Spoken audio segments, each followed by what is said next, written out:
ভক্তজন এবং আমার জননীয় ভগিনীগণ, সায়ংকালীন সত্রে আমাদের আলোচ্য বিষয় শ্রীমদ্ ভগবদ্ গীতার ত্রয়োদশ অধ্যায় ক্ষেত্র ক্ষেত্রজ্ঞ বিভাগ যোগ। এই অধ্যায়টি সমস্ত বেদের সার এবং গীতার প্রতিপাদ্য বিষয়ও এখানে সংক্ষেপে বর্ণনা করা হয়েছে। আমরা শ্রীমদ্ ভগবদ্ গীতার আলোচনা করার পূর্বে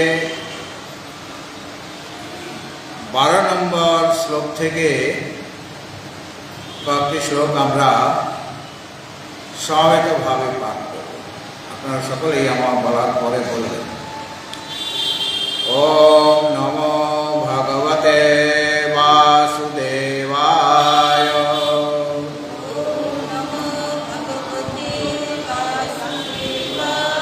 অথ শ্রীমদ্ ভগবদ্ গীতা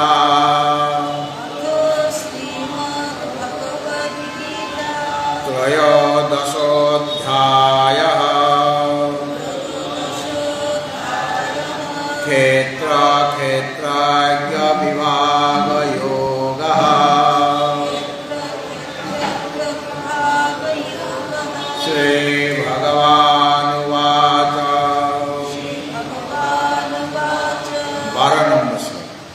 জ্ঞেয়ং যত্তৎ প্রবক্ষ্যামি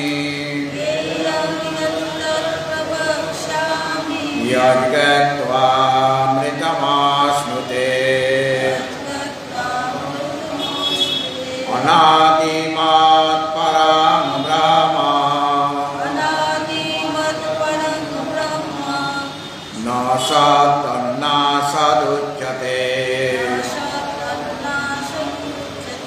সর্বতঃ পাণিপাদং সর্বতোক্ষি শিরোমুখং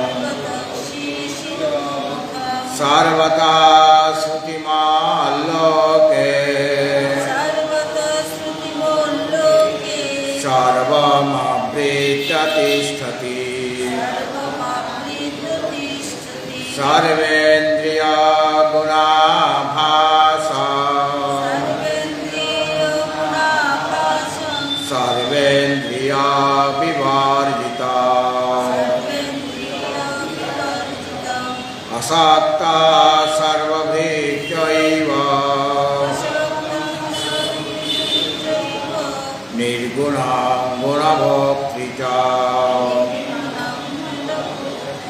বহিরন্তশ্চ ভূতানাং অচরং চরমেব চ সূক্ষ্মত্বাৎ তদবিজ্ঞেয়ং দূরস্থং চান্তিকে ততঃ অবিভক্তং চ ভূতেষু বিভক্তমিব চ স্থিতং ভূতভর্তৃ চ তজ্ঞেয়ং গ্রসিষ্ণু প্রবিষ্ণু চ জ্যোতিষামপি তজ্জ্যোতি তমসঃ পরমোচ্যতে জ্ঞাनं জ্ঞেয়ং জ্ঞানগম্যং হৃদি সর্বস্বধিষ্ঠিতং।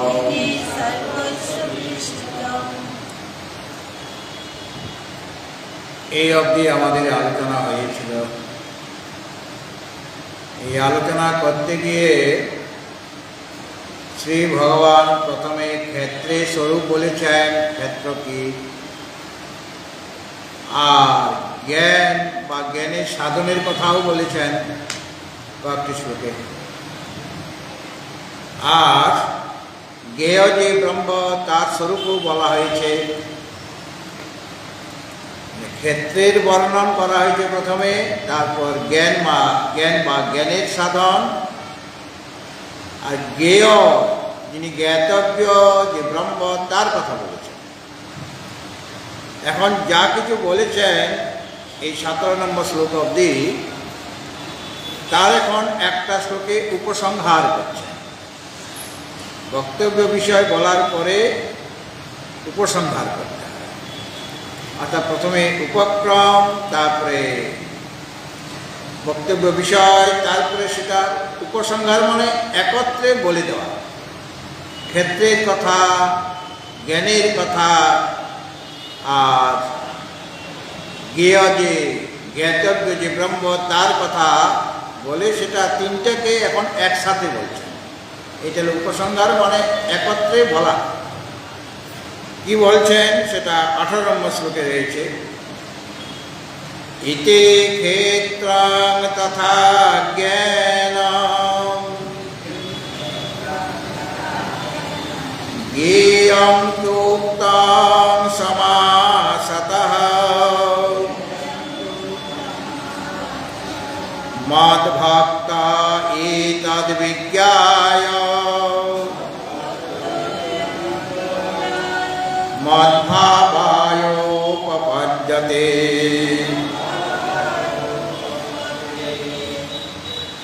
এটা ওই যে ক্ষেত্র, জ্ঞান এবং জ্ঞেয়, এই তিনটার কথা পূর্বে কয়েকটি শ্লোকে বলা হয়েছে আলাদা আলাদা। এখন সেটার উপসংহার করছেন, মানে একত্রে সেই কথাগুলি বলছেন এবং এগুলি জানলে কি লাভ হবে সেটাও বলছেন। ইতি ক্ষেত্রং তথা জ্ঞানম জ্ঞেয়ং চোক্তং সমাসতঃ মদ্ভক্ত এতদ্বিজ্ঞায় মদ্ভাবায়োপপদ্যতে। ইতি ক্ষেত্রং তথা জ্ঞানম জ্ঞেয়ং চ সমাসতঃ। ইতি মানে এইভাবে, মানে যেভাবে আগে বলা হয়েছে, প্রথমে ক্ষেত্রের কথা, তারপরে জ্ঞানের কথা, তারপরে জ্ঞেয়ের কথা বলেছেন। মানে পূর্বে যে মহাভূতান্যহংকার ও বুদ্ধির অব্যক্তমেব যেখান থেকে আরম্ভ করেছিলেন, আর মানে 5 আর 6 এই দুইটা শ্লোকে বলা হয়েছিল মহাভূতান্যহংকার ও বুদ্ধির অব্যক্তমেব চ ইন্দ্রিয়াণি দশৈকঞ্চ পঞ্চচেন্দ্রিয় গোচরা ইচ্ছা দেশ সুখম দুঃখম সংঘাতশ্চেতনা ধৃতে এতৎ ক্ষেত্রং সমাসেন সবিকারম উদাহৃত।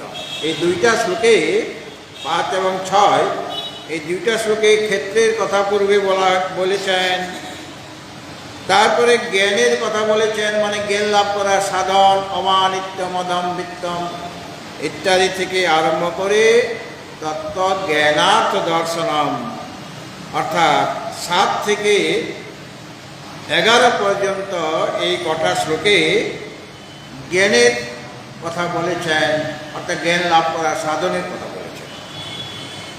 তারপর জ্ঞেয়ের কথা বলা হচ্ছে 12 নম্বর শ্লোক থেকে 17 নম্বর শ্লোক অবধি। এখানে জ্ঞেয় যে ব্রহ্ম তার স্বরূপের কথা বলেছেন এবং তিনি তমসঃ পরমুচ্যতে, মানে জ্ঞেয়ং যত্তৎ প্রবক্ষ্যামি এখান থেকে আরম্ভ করে তমসঃ পরমুচ্যতে, মানে 12 থেকে 17 এই 6টি শ্লোকে জ্ঞেয় যে ব্রহ্ম যাকে জানতে হবে তার কথা বলা হয়েছে। এইভাবে সংক্ষেপে এই ক্ষেত্রের কথা, জ্ঞানের কথা এবং জ্ঞেয় ব্রহ্মের কথা বলা হয়েছে। এবং এই যে তিনটা জিনিস, ক্ষেত্র, জ্ঞান আর জ্ঞেয়, এই তিনটা জিনিসকে আমি একত্রে বলছি। মানে আমি যারা মন্দবুদ্ধি, যাদের বুদ্ধি এত প্রখর নয়, ভগবান শ্রীকৃষ্ণ বলছেন যে যারা মন্দবুদ্ধি অর্থাৎ এত বিবেক জ্ঞান নেই, মানে বুদ্ধিটা প্রখর নয়, মন্দবুদ্ধি মানে বুদ্ধিটা প্রখর, মানে খারাপ বুদ্ধি নয়, মন্দবুদ্ধি মানে যার বুদ্ধি ততখানি প্রখর নয়, সেই মন্দবুদ্ধি পুরুষের প্রতি কৃপা করার জন্য বেদের যেটা সার, সমস্ত বেদের যেটা সার এবং গীতার যে বিষয়, গীতা শাস্ত্রের যে প্রতিপাদ্য বিষয়, অর্থ মানে বিষয়, সেটা একসাথে সংক্ষেপে বর্ণনা করলাম। যা বর্ণনা করেছি এর আগে, মন্দবুদ্ধিগণের প্রতি কৃপা করার জন্য এই তিনটা জিনিসের কথা আমি বর্ণনা করলাম, যেটা বেদের সার, সমস্ত বেদের সার এবং গীতা শাস্ত্রের এটা প্রতিপাদ্য বিষয়, মানে জীবের স্বরূপকে জ্ঞান, মানে পরমাত্মা স্বরূপকে আর তাকে লাভ করার সাধন কি, এগুলি জানা দরকার। মন্দবুদ্ধির জন্য, যাদের বুদ্ধি তীক্ষ্ণ নয় কিন্তু মুমুক্ষু ব্যক্তি, তাদের প্রতি কৃপা করার জন্য এই তিনটা তত্ত্ব একত্রে বলেছি, বর্ণনা করেছি সংক্ষেপে। এবং এই যে বেদের যেটা তাৎপর্য, সমস্ত বেদ যে কথাটি বলতে চেয়েছেন, সর্বে বেদা যৎ পদম আমনন্তি, সমস্ত বেদ যে কথাটা বলতে চেয়েছেন, বেদের যে তাৎপর্য এবং গীতা মাতার যেটা অভিপ্রায়, সমস্ত গীতা যে উপদেশ ভগবানের, সেখানে ভগবানের বলার যেটা অভিপ্রায় বা তাৎপর্য, সেটা যথাযথভাবে বলা হয়েছে। এখন এই জ্ঞানের অধিকারী কে, কে এই জ্ঞেয় ব্রহ্মকে জানবেন এবং ক্ষেত্রের স্বরূপ বা অনাত্মা পদার্থের স্বরূপটাই বা কি, এবং এটা সে জ্ঞেয় ব্রহ্মকে জানার অধিকার কার আছে, এইগুলোকে সম্পূর্ণভাবে বর্ণনা করা দরকার। কে এর অধিকারী, কে এটা মানে জ্ঞান রূপ সাধনের দ্বারা ক্ষেত্র থেকে, ক্ষেত্রজ্ঞকে পৃথক করে ক্ষেত্রকে যে স্বরূপ, পরমাত্মার স্বরূপ জানতে সমর্থক কে, কে অধিকারী, সে অধিকারীর কথা বলছেন এখানে যে মদ ভক্ত এতদ বিজ্ঞায় মদ ভাবায় উপপদ্যতে। আমার যারা মদ ভক্ত মানে যারা আমাকে, আমার ভজনা করে, মদ ভক্ত মানে আমার ভক্ত। আমার ভক্ত কীরকম, আমি যে সর্বজ্ঞ, আমি যে সকলেরই গুরু। যোগ দর্শনে বলা হয়েছে সব পূর্বে সব অপি গুরু কালেন অনবচ্ছেদাৎ, সব দেশে সব কালে একজন আদি গুরু রয়েছে, তিনি হলেন নারায়ণ। তাকে ভগবান শিব বলতে পারি, নারায়ণ বলতে পারি, তিনি সকলের গুরু। আর চার যুগে চারজন জগৎগুরু আছেন, এই চারজন জগৎগুরুরও তিনি গুরু, মানে সকলেরই গুরু। তিনি হচ্ছেন ভগবান নারায়ণ। কৃতে বিশ্ব গুরুর ব্রহ্মা ত্রেতায়াম ঋষি সত্তমা দ্বাপরে ব্যাস এব স্যাৎ কলৌ অত্র ভবান্য।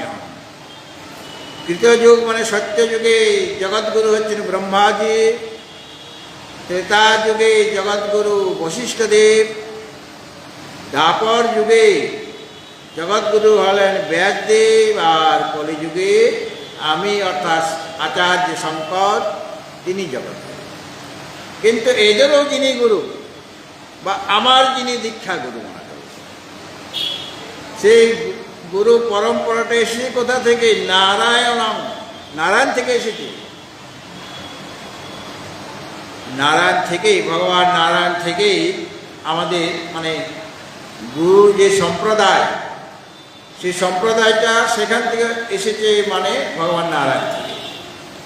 এই জন্য বলা হয় নারায়ণং পদ্মভবং বশিষ্ঠং শক্রেঞ্চ তৎপুত্র পরাশরঞ্চ ব্যাসং শুকং গৌড়পাদং মহান্তং গোবিন্দ যোগীন্দ্রমথাস্য শিষ্য সে শঙ্করাচার্য মথাস্য পদ্মপাদঞ্চ হস্তামলকং চ শিষ্যম তং ত্রোটকং বার্তিককারমন্যান অস্মদ্গুরুন সন্ততমানতোস্মি। যে আমি যার কাছে, মনে করুন আপনারা যার কাছ থেকে দীক্ষা নিয়েছেন, মানে আপনার যিনি গুরু, তারও গুরু আছে, তারও গুরু আছে, এইভাবে গুরু পরম্পরা আদি থেকে রয়েছেন ভগবান নারায়ণ। তো তিনি পূর্বেশাম অপি গুরু, পূর্বেশাম অপি গুরু কালে অনবচ্ছেদাৎ, সব কালে তিনি হচ্ছেন আদি গুরু। আর গীতাতেও আমরা পেয়েছি, গীতাতে মানে গীতা সব শ্রুতিতে পেয়েছে যে কৃষ্ণং বন্দে জগৎগুরু, জগৎগুরু যে ভগবান শ্রীকৃষ্ণ, তাকে আমরা বন্দনা করি, এটা পাওয়া গেছে। মানে গীতার মূল গীতার মধ্যে নেই, এটা গীতার প্রশস্তিতে বলা হয়েছে যে কৃষ্ণং বন্দে জগৎগুরু। তো এইভাবে তিনি হচ্ছেন আদি গুরু। কৃষ্ণ তো নারায়ণের অবতার। তো যিনি পরম গুরু, মানে ভগবানই হচ্ছেন পরম গুরু, মানে তিনি হচ্ছেন আদি গুরু, তিনি সর্বজ্ঞ। এবং এমন যে বাসুদেব পরমেশ্বর, তার নাম বাসুদেব, তাকে কৃষ্ণ বলুন, বাসুদেব বলুন, নারায়ণ বলুন, মহাদেব বলুন, সব এক কথা। বাসুদেব কাকে বলা হয়? বসতি সর্বেষু ভূতেষু, যিনি সমস্ত প্রাণীর মধ্যে নিবাস করেন।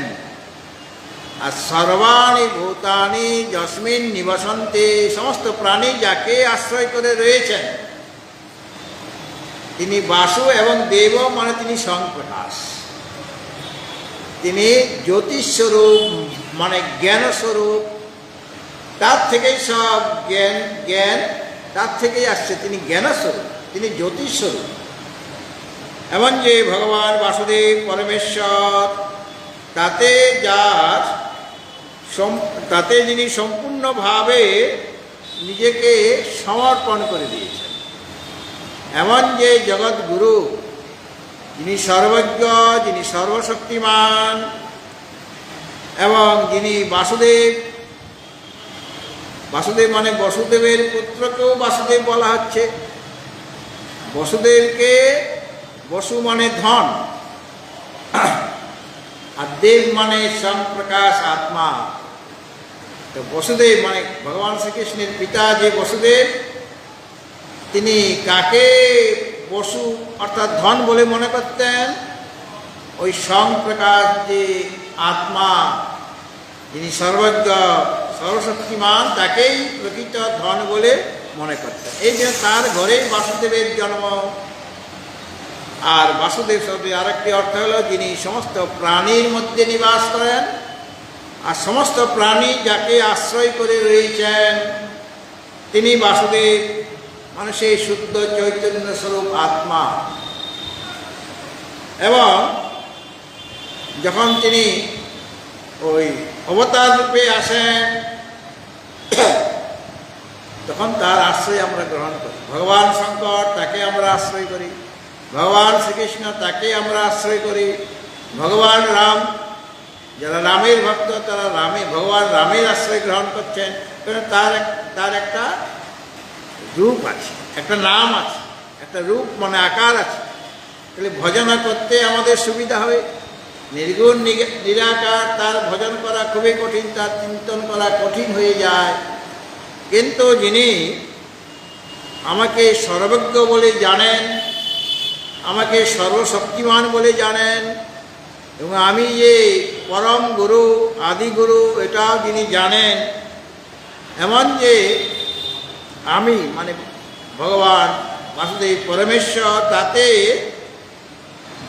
যিনি সম্পূর্ণভাবে নিজেকে অর্পণ করে দিয়েছেন। অর্থাৎ সব কিছু তার জন্য, তিনি কর্ম করলে তার জন্য করেন। তিনি যদি সেবা করেন কিছু কারো, তাহলে মনে করেন যে ভগবানের সেবা করছি। এইভাবে সমস্ত কিছু তাকে অর্পণ করে দেন। যৎ করোষি যদস্নাসে যৎ জুহোষি দদাসি যৎ যৎ তপস্যসি কৌন্তেয় তৎ কুরুষ্ব মদর্পণম। ভগবান বলেছেন আমরা যা কিছু করছি, মানে লৌকিক কাজ করছি, নানা রকম ব্যবহারিক কর্ম আমাদের করতে হয় কিনা, ঘরের কাজ অনেক করতে হয়, বা অফিসে গেলে অফিসের কাজ করতে হয়, বা ব্যবসা বাণিজ্য থাকলে সেই ব্যবসা বাণিজ্য, ওটা একটা কর্ম, ব্যবসা করা ওটা একটা কর্ম, বাণিজ্য করা। যত লৌকিক কর্ম আছে অর্থাৎ ব্যবহারিক কর্ম, সেটাও তুমি তাকে আমাকে অর্পণ করো, ভগবান বলছেন। যৎ করোষি, অর্থাৎ যিনি ব্যবসা বাণিজ্য করছেন, ব্যবসা বাণিজ্য করে আমার লাভ হবে এই উদ্দেশ্যে তো করছেন, কিন্তু যিনি ভক্ত হবেন তার ব্যবসা আর যিনি অভক্ত তার ব্যবসার মধ্যে পার্থক্য আছে। যিনি ভক্ত ব্যবসায়ী, মানে বাণিজ্য তো করতেই হবে, ভক্ত ব্যবসায়ী তিনি মনে করেন যে আমি যা কিছু ব্যবসার জন্য করছি ভগবানের প্রীতির জন্য করছি, এবং ভগবান কৃপা করে আমাকে যা দেবেন এই ব্যবসা থেকে, তার দ্বারা আমার পরিবার পরিজন এদের পালন হবে, পোষণ হবে, সমাজের সেবাও করতে পারবে এর দ্বারা, এই ভাব তিনি। সেরকম যিনি সংসারের জন্য অন্য কিছু কাজ করছে, ঘরের জন্য কাজ করছেন, গৃহকর্ম যিনি করছেন, তার ভাবটা যদি এরকম থাকে যে গৃহকর্ম করছি এর দ্বারা আমার ভগবান প্রীত হবেন, মানে কর্মটা ভগবানকে সমর্পণ, ফলটাও ভগবানকে সমর্পণ করে দেওয়া। যদস্নাসি, যা কিছু খাচ্ছি ভগবানের জন্য, কেননা আমার যশোরাগ্নিতে তিনি বসে রয়েছেন, আমার উদরের মধ্যে তিনি আছেন, এবং সেখানে থেকে তিনি চতুর্বিধ অন্ন সেটা পরিপাক করবেন, হজম করে দেবেন। অর্থাৎ শ্রী ভগবানের জন্যই আমি খাচ্ছি, কারণ তিনি এখানে আছেন, তাকে আমি আহুতি দিচ্ছি। এই ভাব নিয়ে যিনি আহার করেন, মানে ভগবানকে অর্পণ করছেন। আর যদস্নাসি, যৎ জোষি, যা কিছু যাগযজ্ঞ করছ সেটাও ভগবানের উদ্দেশ্যে যিনি করেন। দদাসি, যা কিছু দান করছি সেটাও ভগবানের জন্য, অর্থাৎ এই দানের দ্বারা ভগবান প্রীত হবে, বা যাকে দান করছি তার মধ্যেও ভগবান রয়েছেন, তার হৃদয়ে নিবাসী যে ভগবান, সেই ভগবানকে আমি দিলাম কিছু, মানে ভগবানের প্রীতির জন্য। এইভাবে যা কিছু করছে, যৎ তপস্যাসি, যা কিছু তপস্যা করছ সেটাও ভগবানকে অর্পণ। এইভাবে আমার মধ্যে যিনি সর্বতভাবে সমস্ত কিছু আমাকেই অর্পণ করে দেন, এমনকি নিজেকেও অর্পণ করে দেন, যে আমি তোমার, আর তোমার জন্যই আমি যা কিছু কর্ম করছি সব তোমাকে অর্পণ করলাম, আর আমি তোমার সেবক, তুমি আমার প্রভু আর আমি তোমার সেবক, আমি তোমার দাস। এই ভাব নিয়ে, মানে তার অন্য কোনো কাজ নেই, ভগবানের সেবা করাটাই তার কাজ। অর্থাৎ বিভিন্ন কর্ম যে করছেন সব কর্মের দ্বারা তিনি ভগবানেরই পূজা করছেন, অর্চনা করছেন, সেবা করছেন। এই ভাব নিয়ে যারা সমস্ত কিছু আমাকে অর্পণ করেন, অর্থাৎ কোনো বস্তুকে যখন তিনি দেখেন, যখন তিনি কোনো বিষয় সম্পর্কে শুনেন, কোনো শব্দ শ্রবণ করেন বা স্পর্শ করেন, তার মধ্যে ভগবান বাসুদেবকেই দেখেন। একটা কোকিলের কুহু কুহু শব্দ, ধ্বনি আসছে, এই ধ্বনিটি কার? এই যে কোকিল এই সুন্দরভাবে আওয়াজ দিচ্ছে, ধ্বনি উচ্চারণ করছে, এই ধ্বনির মধ্যে, এই কুহু কুহু রবের মধ্যে ভগবান আছেন। অর্থাৎ এটা ভগবানের এই রব, তিনি শব্দ করছেন, তিনি কোকিল হয়ে কুহু কুহু রব করছেন, তিনি ময়ূর হয়ে নৃত্য করছেন। এইভাবে সমস্ত জিনিসের মধ্যে ভগবানকে দেখা। অর্থাৎ যা কিছু দেখছি, অনেক পদার্থ, অনেক দৃশ্য পদার্থ দেখছি, মানুষজন দেখছি, পশু পক্ষী দেখছি, কীট পতঙ্গ দেখছি, তো আমার মধ্যে যেমন শ্রী ভগবান আছেন, সেই রকম একটা পিপীলিকার মধ্যেও তিনি আছেন, একটা হিংস যে সিংহ বাঘ ইত্যাদি তার মধ্যেও শ্রী ভগবান আছেন। আর শ্রী ভগবান কোথায় নেই? প্রহ্লাদের কথা মতো ভগবান স্ফটিক স্তম্ভ থেকে বেরিয়ে আসতেন। স্ফটিক স্তম্ভের মধ্যেও তিনি দেখেন যে এখানেও আমার ভগবান রয়েছেন। সেখান থেকে নরসিংহ রূপে বা নৃসিংহ রূপে তার আবির্ভাব হয়েছিল। প্রহ্লাদের কথা মতো তিনি স্ফটিক স্তম্ভ থেকে বেরিয়ে এসেছিলেন, আবির্ভূত হয়েছিলেন। সুতরাং যা কিছু দেখছেন তার মধ্যে শ্রী ভগবান রয়েছেন। যা কিছু দেখছেন, যা কিছু শুনছেন, যা কিছু স্পর্শ করছি, স্পর্শ কাকে করছি? ভগবানকে করছি, কারণ এর মধ্যে শ্রী ভগবান রয়েছে। এইভাবে যা কিছু রস আস্বাদন করছি, কখনো মধুর রস আস্বাদন, কখনো তিক্ত রস আস্বাদন, কখনো ঝাল রস, মানে যেটা আমাদের কাছে মানে লঙ্কার ঝাল যেটা বাংলাতে বলা হয়, তার মধ্যেও তিনি আছেন। অর্থাৎ লঙ্কার যে ঝাল তার মধ্যেও তিনি আছেন। আর আমের যে মধুরতা, আনারসের যে মধুরতা তার মধ্যে রয়েছেন। আর করলার যে তিক্ততা তার মধ্যে তিনি রয়েছেন। সব রসের মধ্যে তিনি আছেন। কেন? সব রসেই আমাদের প্রয়োজন। যে কেবল মিষ্ট দ্রব্য মানে মধুর দ্রব্যই খাবো আর টক ফল খাবো না তা বললে চলবে না। টক ফলও খাওয়া দরকার। যেমন লেবু টক লাগে কিনা সেটা দরকার। আর যা টক, তেঁতুল, সাউথ ইন্ডিয়া যদি যান সব খাবারের মধ্যে তেঁতুল দেবে, তাই কিনা? কারণ তেঁতুল না খেলে তার শরীর অসুস্থ হয়ে যাবে। ওখানে যা পরিবেশ, যা আবহাওয়া, সেখানে অবশ্যই তোমাকে সমুদ্রের কাছাকাছি তারা বাস করেন, তাই সেখানে তেঁতুল খেতে হবে। উড়িষ্যাতে খুব তেঁতুল খায় সমুদ্রের পাশে।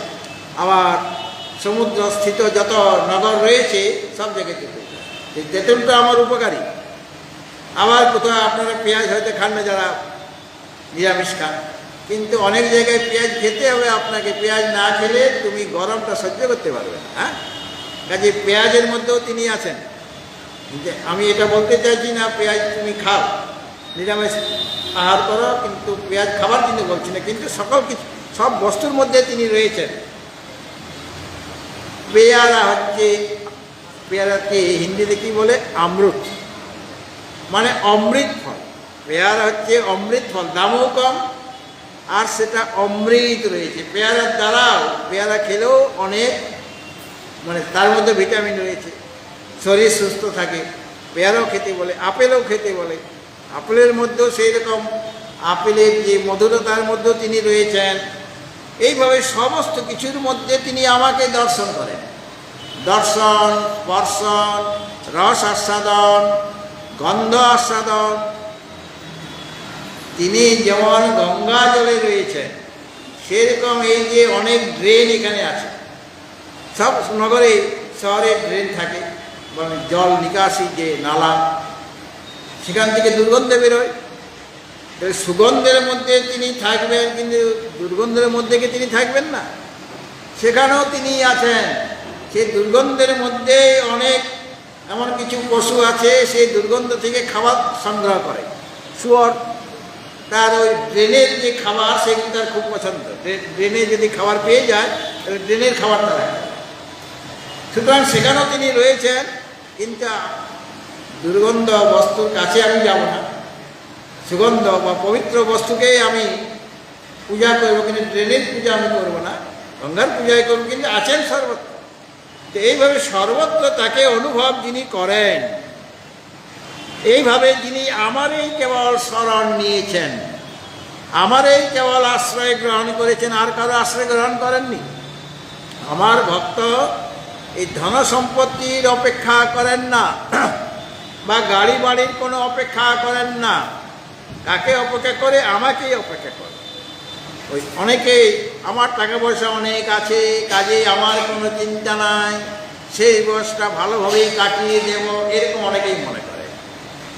কিন্তু টাকা থাকলেও, অর্থ সম্পত্তি থাকলেও, বা আপনার ভালো বাড়ি আপনি তৈরি করেছিলেন সেটা থাকলেও দেখা যাবে বয়সকালে সেই বাড়িতে আপনার থাকার জায়গা হচ্ছে না, বা এত টাকা পয়সা আপনার ছিল, টাকা পয়সা নিয়ে তো খাওয়া যাবে না, সেবা করার লোক নাই, টাকা তো আছে। অর্থাৎ অর্থকে আমি আশ্রয় করেছিলাম, তার স্মরণ নিয়েছিলাম, কিন্তু আমাকে সেই রক্ষা করতে পারছে না। বাড়ি বানিয়েছিলাম, সেই বাড়িতে আমার থাকার জায়গা হচ্ছে না। কোথায় থাকার জায়গা হলো? বৃদ্ধাশ্রমে পাঠিয়ে দেওয়া। বা বাড়িতে ভালো ভালো রুম আছে, সেই রুমে তোমার জায়গা নেই, যেটা সবচেয়ে খারাপ ঘর, সেই ঘরে তোমাকে ঢুকিয়ে দেবে, বৃদ্ধ বয়সে ছেলে মেয়েরে তোমাকে ঢুকিয়ে দেবে। সুতরাং ওদের আশ্রয় গ্রহণ করলে, মানে জাগতিক বস্তুর আশ্রয় গ্রহণ করলে সে আমাকে রক্ষা করতে পারবে না। রক্ষা কে করবেন? যদি আমরা ভগবানের আশ্রয় গ্রহণ করি।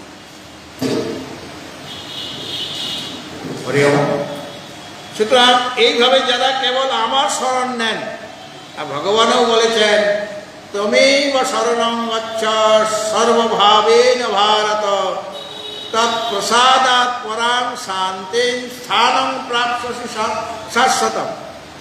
যিনি সকল প্রাণীর হৃদয়ে নিবাস করছেন, তারই শরণাপন্ন তুমি হয়ে যাও, তার আশ্রয় গ্রহণ করো। আর আমার আশ্রয় গ্রহণ করলে কি হবে?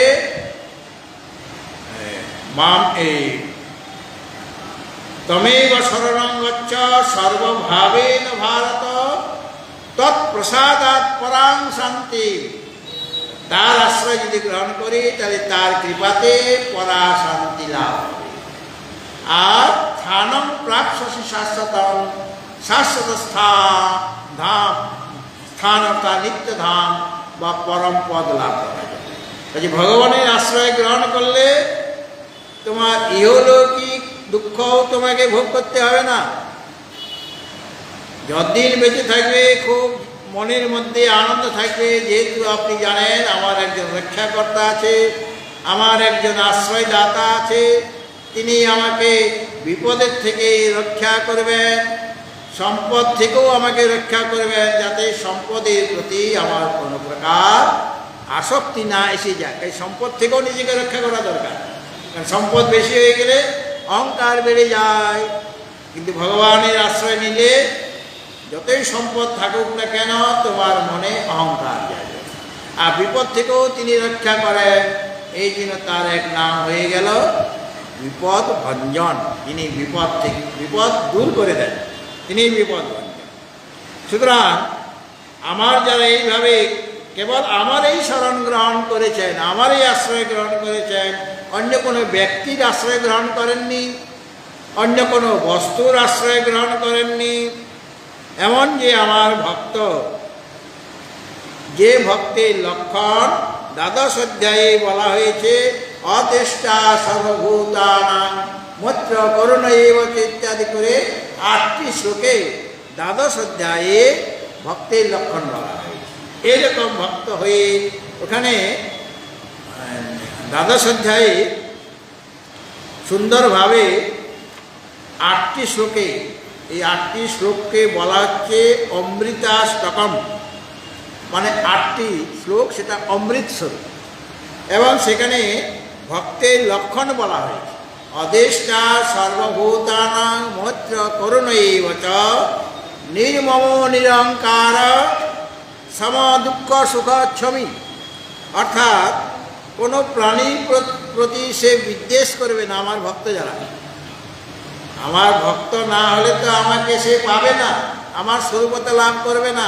তো আমার ভক্ত কীরকম? কোনো প্রাণীকে সে বিদ্বেষ করবে না, এবং সকলের প্রতি তার মিত্র ভাব আছে। কেউ আমার শত্রু নয়, সকলেই আমার মিত্র।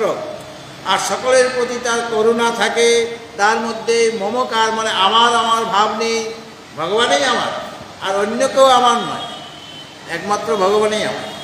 আর নিরহংকার, যার কোনো অহংকার নেই, সুখ দুঃখকে যিনি সমজ্ঞানী দর্শন করেন, যার মধ্যে ক্ষমা গুণ আছে, মানে ক্ষমাশীল, যিনি সন্তুষ্ট, সততম, সর্বদা যিনি সন্তুষ্ট থাকেন এবং যিনি যোগী অর্থাৎ যিনি তার চিত্তবৃত্তিকে বিষয় থেকে সরিয়ে এনে ভগবানের আকারে আকারিত করেছেন এবং যার মন সংযত, যার নিশ্চয় দৃঢ় এবং আমাতে যার মন বুদ্ধি অর্পিত, এমন ভক্ত আমার প্রিয়।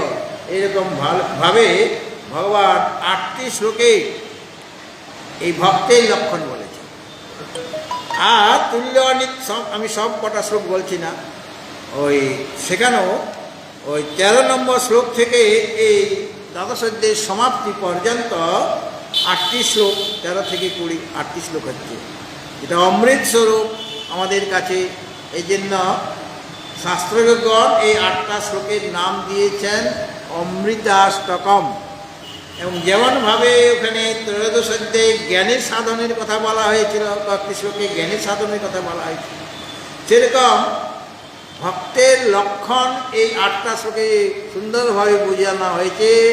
এই এটা অমৃতাষ্টকম মানে অমৃত স্বরূপ যে শ্রী ভগবান, যাকে জানলে অমৃত হওয়া যায়, মানে মৃত্যুকে জয় করা যায়, যে গুণগুলি থাকলে সেই গুণগুলির কথা ভগবান এখানে বলেছেন। তুল্য নিন্দা স্তুতির মৌনি সন্তুষ্ট যেন কেনচিৎ অনিকেতা স্থির মতের ভক্তিমান মে প্রিয় নর। নিন্দা স্তুতিতে সমজ্ঞান তার, আবার যে কোনোভাবেই সে সন্তুষ্ট থাকে এবং তার সে অনিকেত মানে নির্দিষ্ট কোনো বাসস্থান নেই, যার বুদ্ধি নিশ্চল বা স্থির, এমন যে ভক্তিমান সে আমার প্রিয়। এই যে ভক্তের লক্ষণ দ্বাদশ অধ্যায়ে বলা হয়েছে, এইরকম ভক্ত তোমাকে হতে হবে এবং আমার আশ্রয় গ্রহণ করতে হবে। মদ ভক্ত অর্থাৎ আমার ভক্ত তোমাকে হতে হবে, আমার আশ্রয় গ্রহণ করবে। আর ভক্তের যে গুণাবলী থাকা দরকার, সেই গুণগুলি যেন তোমার মধ্যে থাকে। এরকম যদি আমার ভক্ত হও, সেরকম ভক্তই হচ্ছে মোক্ষ লাভ করার অধিকারী, মানে অমৃত লাভ করার অধিকারী। এবং এই যে ক্ষেত্রের স্বরূপ তারা ভালোভাবে বুঝতে পারবে, তার ওই দ্বাদশ অধ্যায়ের যে ভক্তের লক্ষণ বলা হয়েছে, সেই লক্ষণগুলি যদি তার থাকে, মানে সেই সম্পদগুলি যদি তার থাকে, তাহলে পরে সে আমাকে লাভ করার যোগ্যতা অর্জন করে। এই জন্য মহৎ ভক্ত, আমার এরকম ভক্ত যারা আমাকে আশ্রয় করেছে, এইরকম ভক্ত তারা কি লাভ করেন? আমার ভজনা করে, আমাকে সমস্ত কিছু অর্পণ করে তারা কি পান না, এতদ বিজ্ঞায়, এটা জেনে, অর্থাৎ যেটা আমি ক্ষেত্রের কথা বলেছিলাম এই ত্রয়োদশ অধ্যায়ে, যে জ্ঞানের কথা বলেছি, যে জ্ঞেয় বস্তুর কথা বলেছি কয়েকটি শ্লোকে, এই ক্ষেত্র, জ্ঞান আর জ্ঞেয়, ক্ষেত্রের স্বরূপ, ক্ষেত্রের জ্ঞান মানে ক্ষেত্রের স্বরূপটা কি? অনাত্মাকে ত্যাগ করতে গেলে অনাত্মার স্বরূপটাকেও জানতে হবে, আত্মাকে জানতে গেলে আত্মার স্বরূপকেও জানতে হবে। কেননা অনাত্মা থেকে আত্মাকে বাদ দেওয়ার জন্য অনাত্মা স্বরূপও জানার প্রয়োজন। সেই জন্য ক্ষেত্রের স্বরূপটি বলেছেন, ক্ষেত্রের প্রতি অভিমানকে ত্যাগ করার জন্য। আর জ্ঞানের কথা বলেছিলেন, কেননা এই জ্ঞানের সাধন থাকলেই তুমি জ্ঞেয় ব্রহ্মকে জানতে পারবে। আর জ্ঞেয় ব্রহ্ম এদের যে যথার্থ স্বরূপ, তিনি বিশেষভাবে বিজ্ঞায়, বিশেষভাবে তিনি জানবেন, ক্ষেত্রের স্বরূপ ভালোভাবে জানতে পারবেন আমার ভক্ত। আর জ্ঞানের সাধনগুলিও তার মধ্যে এসে যাবে, মানে জ্ঞানের সাধনগুলি তার মধ্যে এসে যাবে। আর জ্ঞেয় যে ব্রহ্ম, জ্ঞাতব্য যে ব্রহ্ম, তার স্বরূপটিও তিনি যথাযথভাবে বিজ্ঞায় মানে বিশেষরূপে জেনে, বিবেকপূর্বক জেনে, মুমুক্ষু মানে যিনি মুক্তি লাভ করতে ইচ্ছা করেন, অর্থাৎ যিনি সমস্ত অনর্থ রহিত হয়ে, যত অনাত্মা পদার্থ, যত অনিত্য পদার্থ, যত মিথ্যা পদার্থ, সব অনর্থের কারণ। অনর্থের কারণ কি? কেন না সেগুলি আমাকে বন্ধন করবে। এই সংসারে বন্ধন করে দেবে। এই যে শব্দ, স্পর্শ, রূপ, রস, গন্ধ সব অনর্থের কারণ। যত অনাত্মা পদার্থ আছে, যেগুলি আত্মা নয়, মানে অনাত্মা, যেগুলি ক্ষেত্রের মধ্যে গণনা করা হয়, সেগুলি কিন্তু বন্ধনের কারণ। মানে সংসারে সে আমাকে বন্ধন করে দেবে। সুতরাং যেগুলি সমস্ত অনর্থের কারণ, সেগুলিকে ত্যাগ করতে হবে। আর যেখানে কোনো অনর্থ নেই, কেবল অর্থ আছে, মানে কিছু সলিড বস্তু আমার লাভ, এবং সংসার বন্ধন থেকে আমাকে মুক্ত করে দেবে। এমন যে সমস্ত অনর্থ রহিত যে আমার যে আনন্দ, সেখানে কোনো অনর্থ নেই। অর্থাৎ ভগবানের যে আনন্দ, তার যে সত্তা, তার যে চৈতন্য, তার যে আনন্দ, সেটা হলে পর সমস্ত অনর্থ দূর হয়ে যাবে। সেটা লাভ করলে সমস্ত অনর্থ দূর হয়ে যাবে। অর্থাৎ তিনি হচ্ছেন পরমার্থ। পরম অর্থ মানে পরম প্রয়োজন বা পরম বিষয় তিনি। অর্থাৎ আনন্দস্বরূপ যে শ্রী ভগবান, সেই মদ ভাব। মদ ভাব মানে আমার যে ভাব, সেটা হলো মদ ভাব। আমার ভাব মানে আমার স্বরূপ। আমার স্বরূপ কি না? আমি সৎ, আমি চিৎ, আর আমি আনন্দ স্বরূপ। এইটা আমার ভাব।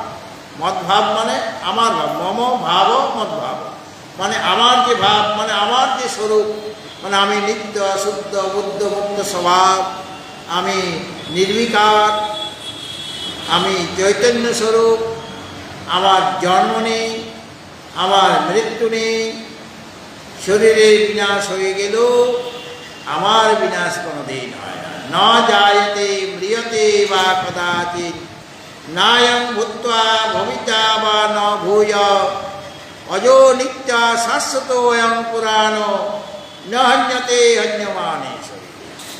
আর আমাকে ওই বায়ু শোষণ করতে পারবে না। অচ্ছেদ্য অদাহ্য অক্লেদ্য শস্য এবচ নিত্যং সর্বগত স্থান রচলোয়ং সনাতন। আমাকে ছেদন করা যায় না কোনো অস্ত্রের দ্বারা। আত্মাকে ছেদন করা যায় না। আত্মাকে বায়ুর দ্বারা শুষ্ক করা যায় না। আত্মাকে জলের দ্বারা ভিজানো যায় না। অস্ত্রের দ্বারা ছেদন করা যায় না। আর অগ্নির দ্বারা তাকে দহন করা যায়, দগ্ধ করা যায়। এমন যে আমি সর্বদা একরকমভাবে আছি, সদানন্দ, সর্বদা একরকমভাবে রয়েছি। আমার মধ্যে কোনো প্রকার বিকার নেই। এইটা হলো আমার ভাব, মানে আমার স্বরূপ। সেই মদ ভাবায় মানে আমার স্বরূপকে পাবার জন্য, অর্থাৎ আমার স্বরূপের যাতে তারা লাভ করতে পারে, তার জন্য উপপদ্যতে, অর্থাৎ আমার যে পরমাত্ম ভাব, আমার ভাব মানে আমার যে পরমাত্ম ভাব, অর্থাৎ আমার যে পরমাত্ম স্বরূপ, যাকে মোক্ষ বলা হয়েছে, সেটা প্রাপ্ত করতে, সেটা লাভ করতে সে সমর্থ হয়ে যায়। মদ ভাবায় মানে আমার স্বরূপ লাভ করার সামর্থ্য তার মধ্যে এসে যায়। কার মধ্যে? আমার ভক্তের। যে আমাকে জানতে গেলে আমার ভক্ত হতে হবে। যাকে লাভ করতে চায় তার সেবা, তার পূজা আমরা করি কিনা, তো তাকে যদি আমরা পেতে চাই, তাকেই আশ্রয় করতে হবে। এবং তিনি যে সর্বজ্ঞ সর্বশক্তিমান, এটা বুঝতে হবে। এবং সর্বতভাবে কেবল তার আশ্রয় এবং সমস্ত কিছু তার চরণে অর্পণ। এইরকম যে ভক্তগণ করেন, এবং যার মধ্যে ভক্তের গুণাবলী রয়েছে, সেরকম ভক্ত আমার যে স্বরূপ মদ ভাব মানে পরমাত্মা স্বরূপ লাভ করার যোগ্যতা অর্জন করে, অর্থাৎ সে যোগ্য হয়ে যায়। এইভাবে সে মোক্ষ লাভ করে। কারণ সেই আমার স্বরূপটি জানার মতো শক্তি তার এসে যায়, সামর্থ্য এসে যায়। তার ফলে সে মুক্তি লাভ করে, সংসার বন্ধন থেকে সে মুক্ত হয়ে যায়। এই জন্য আমাদের শ্বেতাশ্বতর উপনিষদে বলা হয়েছে, যস্য দেবে পরা ভক্তির যথা দেবে তথা গুরু, তস্যৈতে কথিতা হ্যর্থা প্রকাশন্তে মহাত্মনা। যে যেরকম ভগবানে আমাদের অত্যন্ত ভক্তি আছে, যস্য দেবে পরা ভক্তি, দেবতা মানে এখানে ভগবান, শ্রী ভগবানে যাদের অত্যন্ত ভক্তি আছে, পরাভক্তি মানে ভগবান ছাড়া আর কিছুই বুঝে না, তারই ভজনা করে, তারই সেবা করে, তারই পূজা করে। যেমন ভগবানে তোমার পরাভক্তি আছে, সেরকম ভাবে গুরু তো যার পরাভক্তি রয়েছে, গুরুর বাক্যম সদা সত্যম বা ধ্যান মূলম গুরুর মূর্তি, আমরা বন্দনা করি কিনা গুরু বন্দনাতে। সুতরাং গুরুর প্রতি যার পরাভক্তি রয়েছে,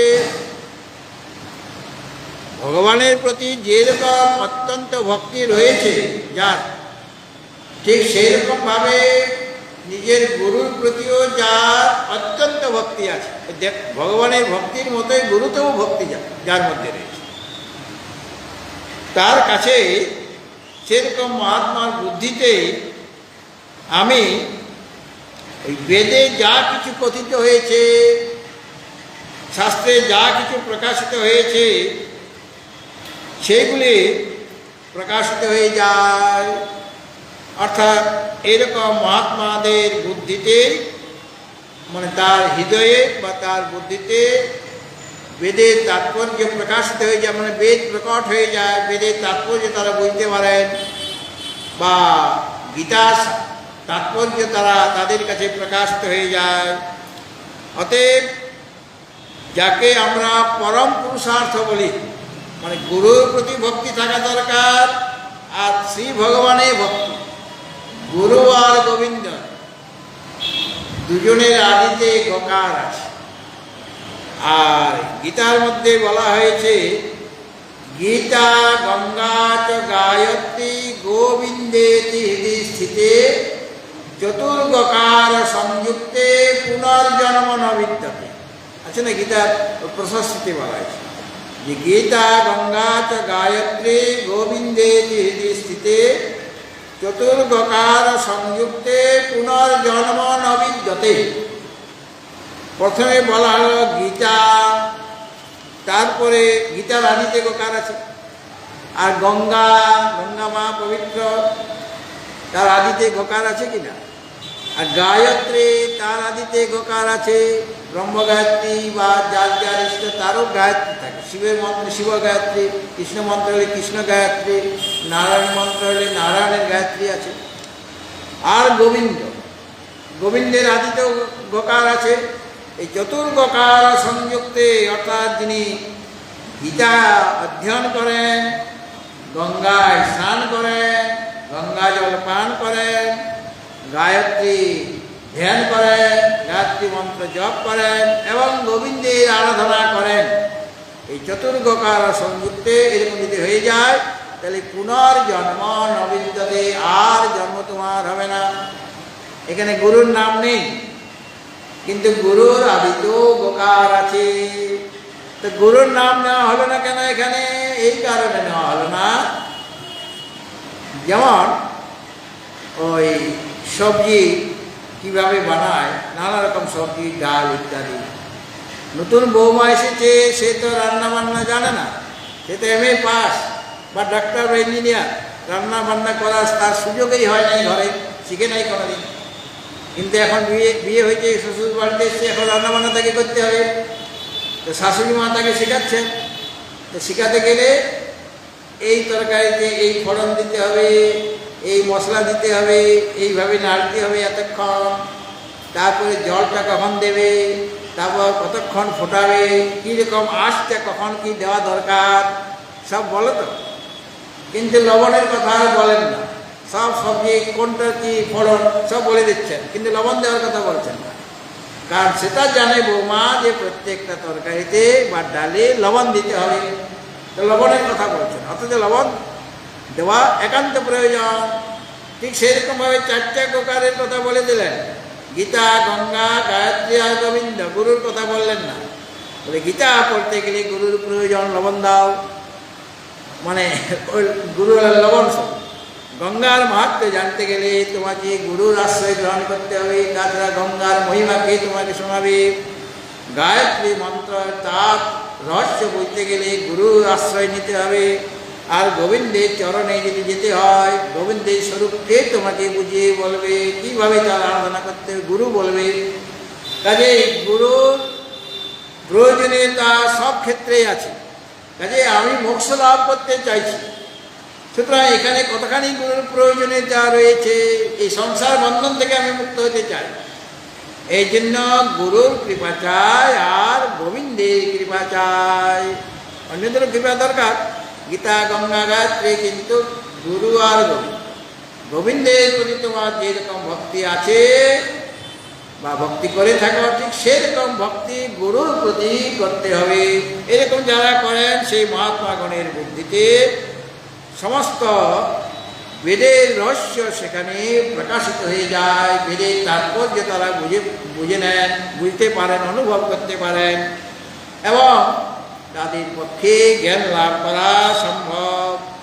অতএব যাতে সেই পরম পুরুষার্থ অর্থাৎ মোক্ষ, মুক্তি, সেই মুক্তি লাভ করার যার ইচ্ছা রয়েছে, যিনি মুমুক্ষু ব্যক্তি, তিনি তুচ্ছ যে বিষয় ভোগ সেটা তিনি ত্যাগ করলেন।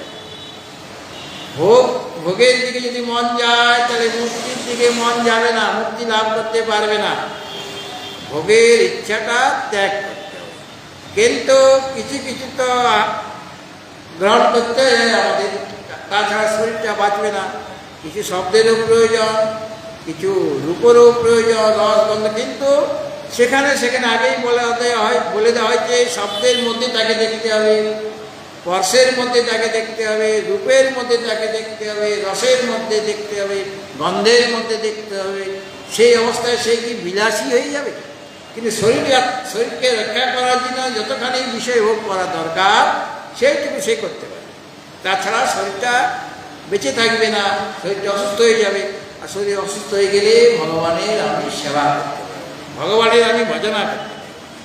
সুতরাং যারা মুক্তি লাভ করতে ইচ্ছা করেন তারা সব বিষয় ভোগের প্রতি বা ভোগ্য পদার্থের প্রতি যে আসক্তিটা রয়েছে সেটা তারা ত্যাগ করবে, ভোগে আসক্ত হয়ে যাবেন না।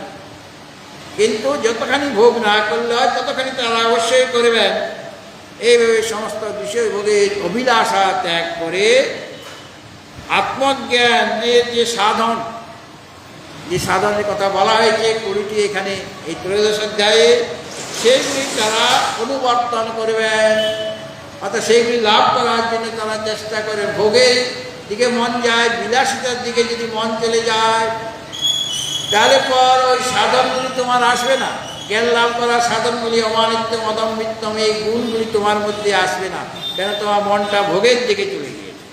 কাজেই এইগুলি সেই অর্জন করে ভগবানের মানে এটা মানে সমস্ত ভোগের ইচ্ছা ত্যাগ করে ওই অমানিত্য ইত্যাদি জ্ঞানী সাধন লাভ করার জন্য তোমার প্রযত্ন করতে হবে, তবে গিয়ে জ্ঞেয় ব্রহ্মকে জানতে পারবে। এটা শ্রী ভগবানের এখানে বক্তব্য বিষয়। এখন এই যে এতক্ষণ ধরে মানে ওই প্রথম থেকে এই গীতার 13দশ অধ্যায়ে প্রথম থেকে যে কথাগুলি বলেছেন, অর্থাৎ ক্ষেত্রের কথা বলেছেন, জ্ঞানের কথা বলেছেন, আর জ্ঞেয় ব্রহ্মের কথা বলেছেন। কি কি বলেছেন সেটা মোটামুটি আমি আপনাদের বলে দিচ্ছি। প্রথমত ক্ষেত্রের কথা, মহাভূতানি অহংকার বুদ্ধির অব্যক্তমেব চ ইন্দ্রিয়াণি দশৈকাঞ্চ পঞ্চচেন্দ্রে গোচর, এইভাবে ওই ক্ষেত্রের কথা। আর জ্ঞানের সাধনের কথা অমানিত্য মদম্বিত্তম ইত্যাদি। আর জ্ঞেয় ব্রহ্মস্বরূপের কথা কি কি বলেছেন সেটা সংক্ষেপে একটু আপনাদের শুনে দিচ্ছি। সেখানে বলছেন যে জ্ঞেয় ব্রহ্ম যিনি, যাকে জানতে হবে তার কোনো আদি নেই, তিনি অনাদিমৎ পরম ব্রহ্ম, এবং তিনি সতও নন অসতও নন। সৎ নন মানে তিনি কার্য নন, আর তিনি অসৎ নন মানে কারণও নন। আর তিনি সর্বব্যাপী এবং সর্বত্র তার হাত, সর্বত্র তার চরণ, সর্বত্র তার মস্তক, সর্বত্র তার মুখ, সর্বত্র তার কর্ণ বিশিষ্ট কর্ণ আছে। অর্থাৎ যত ইন্দ্রিয় রয়েছে সেই ইন্দ্রিয়ের যে ব্যাপার সেইগুলি তুমি যে চেতন, সেই চেতন আছে বলেই ওই ইন্দ্রিয়গুলিকে চেতন বলে মনে হয়। কেন তুমি সমস্ত কিছুকে ব্যাপৃত করে অবস্থান করে থাকো। তোমার শক্তিতে শক্তিমান হয়ে জড় ইন্দ্রিয়গুলি নিজে নিজে কাজ করে। অর্থাৎ তুমি আছো বলে ওরা চেতনের মতো দেখছে, শুনছে ইত্যাদি ইত্যাদি। আর তোমার মধ্যে কোনো ইন্দ্রিয় নাই, তুমি সর্বেন্দ্রিয় বিবর্জিতম। তথাপি সমস্ত ইন্দ্রিয়ের গুণের প্রকাশক, সমস্ত ইন্দ্রিয়ের যে কার্য সেই কার্যের প্রকাশক হচ্ছে তুমি। আর সমস্ত বিশ্ব প্রপঞ্চের তুমি হচ্ছে আধার, সমস্ত বিশ্ব প্রপঞ্চের তুমি একমাত্র অধিষ্ঠান। অথচ তুমি অশক্ত, কোনো কিছুর মধ্যে তোমার সংশ্লেষ নেই, কার সাথে তুমি লিপ্ত হয়ে যাও না, অর্থাৎ কোনো বস্তুর সাথে তোমার কোনো সম্বন্ধ নেই। আর তুমি নির্গুণ হয়েও সমস্ত গুণের ভোক্তা, অর্থাৎ জীবরূপে সুখ দুঃখ মোহ তুমি ভোগ করে থাকো, যদিও তোমার মধ্যে কোনো প্রকার গুণ নেই। আর সমস্ত জীবের বাইরে অন্তর বহিষ্ঠ ভূতানাম, সমস্ত ভূতে সমস্ত প্রাণীর ভিতরেও আছো তুমি, আর তাদের বাইরেও রয়েছ। অর্থাৎ এইভাবে তুমি সকলের ভিতরে এবং বাইরে বিদ্যমান রয়েছ। আর কীরকম তুমি জ্ঞেয় ব্রহ্ম কীরকম না, স্থাবর জঙ্গমাত্মক যা কিছু প্রতীত হচ্ছে সব তুমি, চর অচর স্থাবর অস্থাবর যা কিছু পদার্থ আছে সব তুমি ছাড়াই জগতে আর কিছুই নেই। আর তুমি অত্যন্ত সূক্ষ্মত্বাৎ অভিজ্ঞেয়ম, তুমি অত্যন্ত সূক্ষ্মতা ইন্দ্রিয়ের তুমি অবিষয়, কোনো ইন্দ্রিয়ের দ্বারা তোমাকে জানা যায় না। কারণ মূঢ় ব্যক্তিগণ, এই জন্য মূঢ় ব্যক্তিগণ তোমাকে জানতে পারে না। আর তুমি দূরেও বট, আবার অন্তিকে মানে নিকটও। অজ্ঞানীদের কাছে দূরে আর জ্ঞানীদের কাছে তুমি অত্যন্ত নিকটে। আর তুমি নানা রূপে প্রতীত হলেও তুমি আসলে একজনই। অর্থাৎ তুমি বিভক্তর মতো প্রতীত হলেও বস্তু তুমি অবিভক্ত, মানে তুমি একই আছো, কারোর সাথে তোমার কোনো সংস্পর্শ নেই, তুমি একম এবং অদ্বিতীয়। কিন্তু নানা রূপে, নানা শরীরে, নানা রূপে তোমাকে দেখা যায়, তুমি প্রতীত হও, কিন্তু তোমার আসল স্বরূপ হলো তুমি হচ্ছ অদ্বৈত বা অবিভক্ত। আর তুমি সৃষ্টিকর্তাও বটো, আবার পালনকর্তাও, আবার সংহার কর্তাও। অর্থাৎ তুমি সৃষ্টি স্থিতি এবং লয় করে থাকো, কিন্তু প্রকৃতপক্ষে পারমার্থিক দৃষ্টিতে তোমার থেকে কোনো প্রকার সৃষ্টি স্থিতি বা লয় হয় না, মায়া বসাতে। আর তুমি জ্যোতি অর্থাৎ সূর্য আদি যে জ্যোতি পদার্থ তাদেরও তুমি জ্যোতি। অর্থাৎ তোমার জ্যোতির দ্বারায়, তোমার প্রকাশের দ্বারায় সূর্য চন্দ্র অগ্নি ইত্যাদি তারা তোমার প্রকাশের দ্বারা প্রকাশিত হয়ে ওরা জগৎকে প্রকাশিত করছে। আর তুমি তমস পরস্তাৎ, তম মানে অজ্ঞান রূপ যে অন্ধকার, সেই অজ্ঞান অন্ধকারে তুমি অতীত। আর তুমি এই অমান ইত্যাদি সাধন, যাকে জ্ঞেয় বলা হয়, যে জ্ঞানের সাধন, এবং তুমি হচ্ছে জ্ঞেয়, আর তুমি হচ্ছে জ্ঞানগম্য। তুমি ওই জ্ঞান মানে যা অমানিত্য ইত্যাদি বলা হয়েছে জ্ঞান, তুমি এই জ্ঞান, তুমি এই জ্ঞেয়। জ্ঞানের দ্বারা তোমাকেই জানা যাবে, আর জ্ঞানের দ্বারা যখন লাভ হবে তোমাকে লাভ করবে, তখন তুমি এই জ্ঞানগম্য। এইভাবে আর তুমি সকল প্রাণীর হৃদয় গুহাতে, বুদ্ধি গুহাতে অবস্থান করে থাকো। আর যারা তোমাকে ওখানে বলা হয়েছিল যে হৃদি সর্বস্ব ধিষ্ঠিত, সকল প্রাণীর বুদ্ধি গুহাতে তুমি অধিষ্ঠান করে আছো। তাই তোমাকে জানার জন্য দেশ দেশান্তরে ভ্রমণ করতে হবে না। ভিতরে যদি আমরা প্রবেশ করি সেই হৃদয় গুহাতে, সেই হৃদয় গুহাতে তোমার সাক্ষাৎকার হবে। অর্থাৎ বুদ্ধির দ্বারা, তীক্ষ্ণ বুদ্ধির দ্বারা তুমি যে গুপ্ত রূপে রয়েছ হৃদয় দেশে, ব্যক্ত অব্যক্ত রূপে রয়েছ, তখন তুমি তীক্ষ্ণ বুদ্ধির দ্বারা, একাগ্র মনের দ্বারা তুমি ভক্তের কাছে প্রকাশিত হয়ে যাও। এইভাবে যা কিছু বলা হয়েছে আর কি এতদূর পর্যন্ত, সেটা সংক্ষেপে ভগবানও বলে দিয়েছে যে ক্ষেত্রম তথা জ্ঞানম জ্ঞান চোক্তম সমাসত এতদ মদ্ভক্ত এতদ বিজ্ঞায় মদ্ভাবায় উপপদ্যতে। এগুলি জানার ফলটিও বলে দেওয়া হলো যে আমার স্বরূপতা তারা লাভ করবে। ভগবত ভক্তজন এরপরের যে বিষয়টা আসছে সেটা এইগুলিকে আশ্রয় করেই বলা আছে। কেননা এই যে ক্ষেত্রজ্ঞ বা সপ্তম অধ্যায়ে যে প্রকৃতি পুরুষের কথা বলা হয়েছে, কীভাবে আমরা এই জগতের সাথে একাত্ম হয়ে যাচ্ছি, জগৎকে সত্য বলে মনে করছে, আর কীভাবে বা তার থেকে আমরা মুক্ত হতে পারি ইত্যাদি বিষয় নিয়ে এই ত্রয়োদশ অধ্যায়ে বাকি যা আছে অবশিষ্ট শ্লোকগুলি, সেটা খুবই মূল্যবান এবং সেগুলি জানাও আমাদের বিশেষভাবে প্রয়োজন। এগুলি ধীরে ধীরে আপনাদের কাছে আলোচনা করা হবে, আপনারা যথাসময়ে আসবেন। আর ত্রয়োদশ অধ্যায়ের মূল্যটা বুঝতে পেরেছেন। আচার্য শঙ্কর এটা বলেছেন, সমস্ত বেদের তাৎপর্য এখানে নিহিত আছে এবং সমস্ত গীতার যে প্রতিপাদ্য বিষয় এই ত্রয়োদশ অধ্যায়ে খুঁজে পাওয়া যাবে। এবং ত্রয়োদশ অধ্যায় পড়া হয়ে গেলে বুঝতে হবে সমস্ত গীতার রহস্য তোমার জানা হয়ে গেছে। যদিও অন্যান্য অধ্যায়গুলি পড়তে হবে, কিন্তু প্রতিপাদ্য বিষয় সব বলে দেওয়া হয়েছে এই ত্রয়োদশ অধ্যায়ে। সম্পূর্ণ বেদান্তের কথা এখানে আলোচনা করা হয়েছে। কাজে একটু দুর্গেয় বা কঠিন তত্ত্ব বলে মনে হলেও এগুলি জানা আমাদের একান্ত প্রয়োজন।